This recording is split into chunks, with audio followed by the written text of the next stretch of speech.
Hi, are you ready to jump into social networking and blogging for your business and you want to know where to start? Well, don't worry that this is going to be some sales market pitch. Instead, I'm going to show you some things to look for when you get ready to select that person to help you with your marketing, your strategy, your social networking campaign, okay? So today I had a client say to me, they were really excited about their Google apps, and they were like, oh, I'm going to be able to do so much stuff on my BlackBerry now, this is great. And they said, do you know about Twitter? And I said, yeah, I do know about Twitter. Basically, it's like a micro-blogging, social networking, great place to promote stuff as long as you don't do it in a sleazy type manner. And then one of the other folks said, well, oh, you know, our IT, or our website person, they know about Twitter too.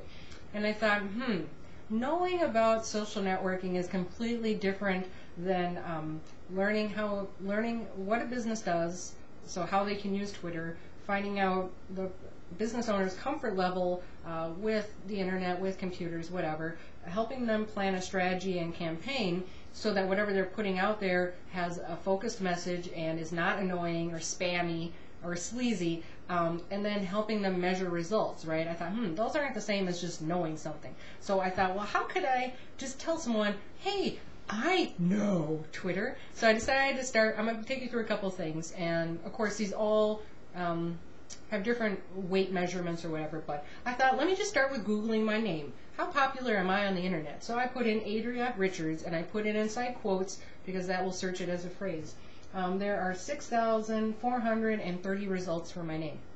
At the top of the list is my Flickr photo stream, which is a social networking site for images. Then we have my business website of Aiden Networks. Then we have my personal blog, But Your Girl. Then we have this video from MySpace I made like 2 years ago.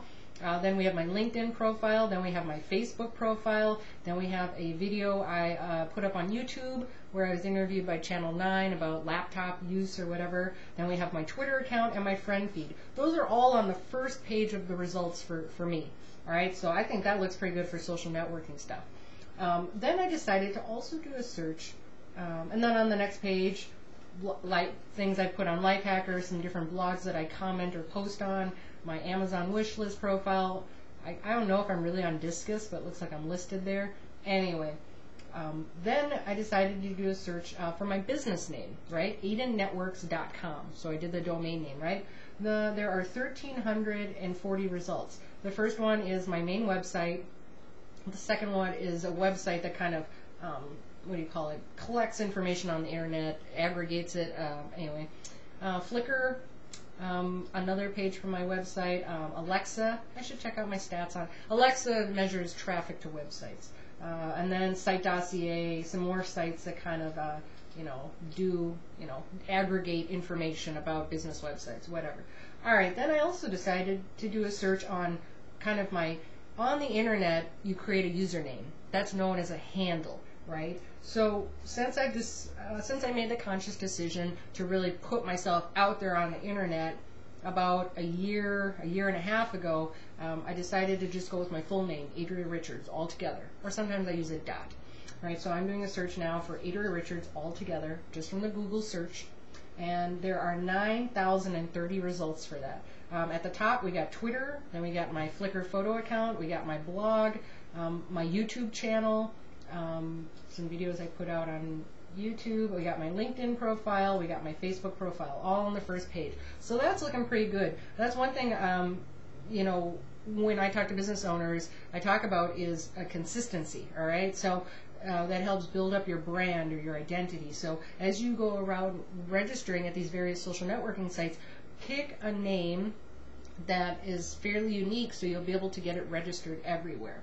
Alright, and then Blip TV is even showing up on the second page. Blip TV is where I am uploading my videos because the quality is better. So you'll see a couple videos on YouTube, but if you want to check out the higher quality stuff, head over to my Blip TV. You can get to that from my blog. I'll put a little link. Now that you can do annotations on YouTube, I'll put a little link. So it looks good here. So then I decided to go over, how am I doing on Twitter, right? I thought, because that's always important. Plus, here's the thing. We all know quality over quantity, right? I certainly value that. So rather than just saying, well, here's how many followers I have on Twitter. Instead, I used Twitter Grader, and that's at twitter.grader.com. That's published by HubSpot. They make all these tools that business people and website folks can use to assess websites, and I like their style and the energy. Anyway, Twitter Grader. You go there, you put in your name, and then it gives you a grade. My grade is 97.2, and you can say, well, you know, what's this grade based on? It's not just based on the number of followers, whatever. So my rank is 37,566 out of 1,487,917. I have 343 followers. I'm following 219 people. I have 1,082 updates as of March 3rd, 2009. And then they have the Twitter Elite always, which shows like the top 50 Twitter folks in your city, state, and then country. So I'm not in the top 50 for Minneapolis, but one day I plan to be. I think if you look on Twitterholic, I'm like somewhere in the 200 range, which I think is good because I only started actively Twittering a couple months ago. And then let's see, I don't know, I'm probably not even in Minnesota. Let's see, I don't know if I'm probably the top 50 in here. Anyway, point being, this is how you can kind of evaluate. You should be doing these types of searches not only for yourself and your business, but for people who work on your website stuff. That means your web designer, your marketing person. You should be Googling their names and their businesses. Even Google their email addresses. How active are they? Where are they active? And then read, their communication at these other sites. Does it seem like if they're pitching something somewhere else, would you buy it? Does it seem interesting? Do they seem annoying? Do you know what I mean? You want to kind of get a feel, get an energy, because whatever they're putting out there, that's what they're going to put out for you too. So the big thing I also talk about too is when I talk about helping people gain the social networking, I'm not saying that I'm just going to help you put some links to your Flickr, Twitter, Facebook accounts, and then there you go, you're done. I help you develop a strategy, a plan. So like if someone is a dentist, for example, they're going to have a different strategy than someone else who, let's say they raise Doberman pinchers, okay? And the thing that everybody hates on Twitter especially is me, bye, okay? You gotta have a interesting angle, and people like it when other people create content. So that's one thing I do. I help people find their creative side. And who go, oh, I'm not creative, I can't draw, I can't write, whatever. Well, whatever your medium is, now I'm saying I can help everyone, but I will help you find it. So for me, it's video. This has been awesome. This has been amazing. It's been empowering. I've been able to reach so many people by making videos, and I've got so much feedback from everybody. I'm so thankful, so grateful for the people who kind of encouraged me to kind of move this way, right? I started out blogging. I had trouble, like, what should I write? No one wants to read this. This isn't good enough. I went through all these things. And then I just got some really good support and focus. So I want to, just share this thing. Make sure that you're not just picking people because you know them, right? Pick people who know what they're doing with social networking and social media. And proof is in the pudding. How do they look out there? Who's following them? Other people in their industry, other people in their field? Because I pointed this out as well.